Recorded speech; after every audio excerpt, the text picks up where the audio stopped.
Notepad के first lesson के अंदर आपने देखा था फाइल ऑप्शन।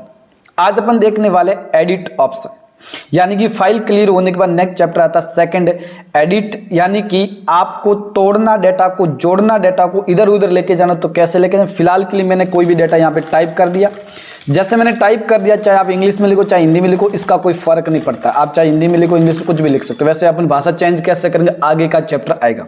फिलहाल मैं एडिट में जाता हूँ। सबसे पहला था अंडू, यानी कि जैसे मैंने डेटा सेलेक्ट किया, गलती से मैंने डिलीट कर दिया, अब इसको वापस लाना तो एडिट पे जाओ और अंडू पे क्लिक कर दो तो डेटा वापस आ जाएगा। अब आपको बोला कि ये जो ऊपर वाली लाइन है वो मेरे को यहाँ पे नहीं चाहिए, मेरे को नीचे लेके जाना है। तो ऐसा नहीं कि दोबारा डिलीट करके आप टाइप करना शुरू कर दो। आपको क्या करना है, यहाँ पे एडिट में जाके कट कर दो, CUT Ctrl X, कट करेंगे तो यहाँ से गायब हो जाए। अब कहाँ पे रखना है, क्लिक करके एंटर कर दो। अब नीचे रखना है, एडिट में जाओ, पेस्ट कर दो। पेस्ट का मतलब होता है कि डेटा कट और कॉपी की कहाँ पे रखना, Ctrl V, डेटा यहाँ पे आ जाएगा। उसके बाद बोला कि मेरे को ये डेटा ऊपर भी रखना है, नीचे भी लेके जाना है। तो सेलेक्ट करो, फाइल में एडिट में जाओ और कॉपी कर दो। कट करेंगे तो यहाँ से हट जाएगा, लेकिन अपन को क्या करना है, यहाँ पर भी रखना है, दूसरी जगह भी लेके जाना है। कॉपी पे क्लिक, यहाँ पे जाओ, अब पीछे इसके क्लिक कर देना, एंटर कर देना, नीचे आ जाएगा। अब शॉर्टकट की यूज करके भी पेस्ट कर सकते हो, कंट्रोल के साथ V, या फिर आप एस में जाके आपको पेस्ट करना है तो डेटा पेस्ट हो जाएगा। उसके बाद आता है इसी के अंदर आपका डिलीट। अब किसी को हटाना है तो कैसे हटाएंगे, डेटा को सेलेक्ट कर, माना कि इसको यहाँ से हटाना, सेलेक्ट करके यहाँ तो कीबोर्ड से डिलीट बटन प्रेस करो, यहाँ फिर एडिट में जाके यहाँ पे डिलीट बटन प्रेस करो, डेटा डिलीट हो जाएगा। उसके बाद आ जाएगा आपका सर्च विथ बिंग, यानी कि डेटा को इंटरनेट के माध्यम से ढूंढना। फिलहाल के लिए अपने इंटरनेट कनेक्टिविटी नहीं है तो अपन सीधा चलते हैं फाइंड पे, यानी कि फाइंड करना, डेटा को ढूंढना। फिलहाल के लिए आपको किसी भी डेटा को ढूंढना तो आपको फाइंड पे जाना है, और फाइंड पे जाने के बाद जिसको भी ढूंढना उसका नाम टाइप कर। अभी हमारे पास हिंदी भाषा तो मैं इंग्लिश कर लेता हूँ फटाफट, और इंग्लिश करने के बाद इसके अंदर क्या होता है कि क्योंकि फाइंड करना आसान होता है तो अपन कैसे करेंगे वो भी अपन पूरे सीखने वाले। अब जैसे मैंने भाषा चेंज किया, अब फाइंड करना तो फाइंड पे क्लिक करो। अब किसको ढूंढना है उसका नाम टाइप कर। अभी हमारे पास तो कोई लोकल डेटा है नहीं, प्रॉपर डेटा है नहीं, अपने पास कोई भी एक शब्द लिख दे। जैसे मैंने यहाँ पे लिख दिया सी, लिख दिया। फाइंड व्हाट, किसको ढूंढना है, बस यहाँ पे लिख कर सीधा फाइंड पे क्लिक करो। जैसे हम क्लिक करेंगे तो आप देखेंगे तो हाईलाइट होता जाएगा पूरे पैराग्राफ के अंदर, जिस जिसको आप ढूंढ रहे हो उसको हाईलाइट होता जाएगा। देखते रहना इस प्रकार।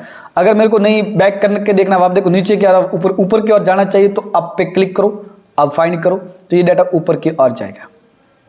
और यहाँ पे लिखा हुआ था मैच कैश, यानी कि सेम वर्ड, यानी कि जैसे मैंने यहाँ पे कैपिटल स्मॉल में लिखा तो यहाँ पर भी स्मॉल में, लेकिन गलती से मैंने सी कैपिटल लिख दिया। अब ये फाइंड करो तो फाइंड करेगा फिलहाल के लिए, क्योंकि हमारे पास एकदम प्रॉपर। लेकिन आप जैसे ही इसको चालू कर देंगे मैच कैश को, तब ये फाइंड करना सीधा मना बोल दे, क्योंकि सेम वर्ड कहीं नहीं। कैसे चेक करो, यहाँ पे देखो मना बोला कैन नॉट फाइंड सी, और इसको जैसे बंद करेंगे तो यहाँ पे चालू करेगा।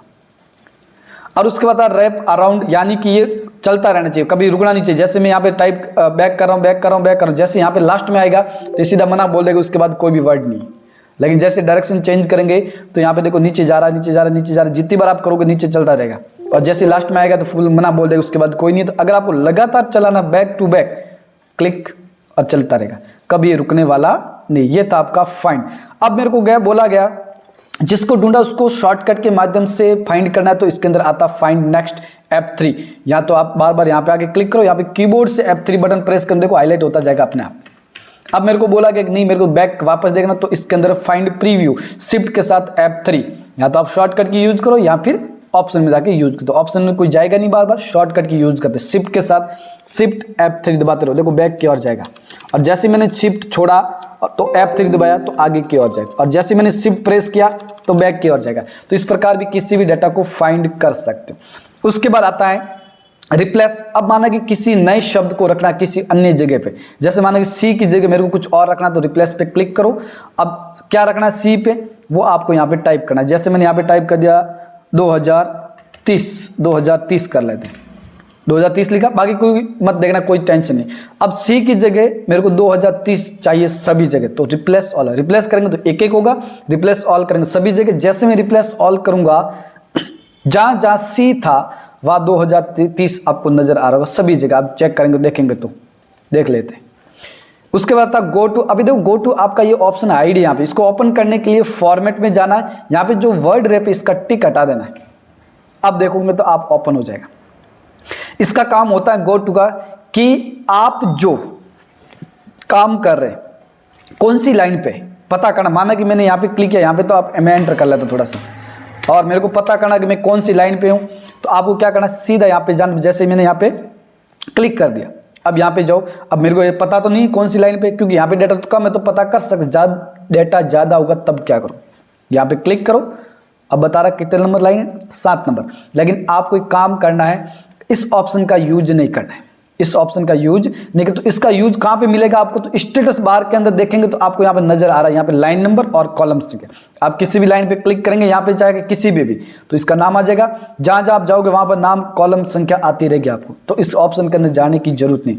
उसके बाद तो सेलेक्ट ऑल, जितना डेटा नोट पैड में लिखा उनको एक साथ सेलेक्ट करना, एडिट में जाओ, सेलेक्ट ऑल पे क्लिक कर दो, पूरा ही डेटा सेलेक्ट हो जाएगा आपका इस प्रकार, पूरा का पूरा। यहाँ शॉर्टकट की यूज करो कंट्रोल के साथ ए, तो भी आपका डेटा पूरा सेलेक्ट हो जाएगा। उसके बाद इसी के अंदर डेट एंड टाइम, यानी कि आज का ताजा समय और दिनांक को लाना, तो कैसे लाएंगे, तो मैंने यहाँ पे क्लिक एंटर किया, यहाँ पे गए, जो यहाँ पे डेट और टाइम चल रहा है नीचे आप देखेंगे तो इस टास्क बार के ऊपर, तो यहाँ पे डेट एंड टाइम चल रहा है, वही टाइम और डेट इसके अंदर आएगा, इस बात का ध्यान रखना। जैसे मैंने यहाँ पे गया क्लिक किया तो आप देखेंगे तो जो डेट यहाँ पे चल रही है वही डेट और टाइम यहाँ पे इंसर्ट होगा। अगर मेरे को शॉर्टकट की यूज करना पड़े तो F5 बटन दबाओ, तो शॉर्टकट की से भी टाइम और डेट ला सकते हैं। ये था आपका एडिट ऑप्शन।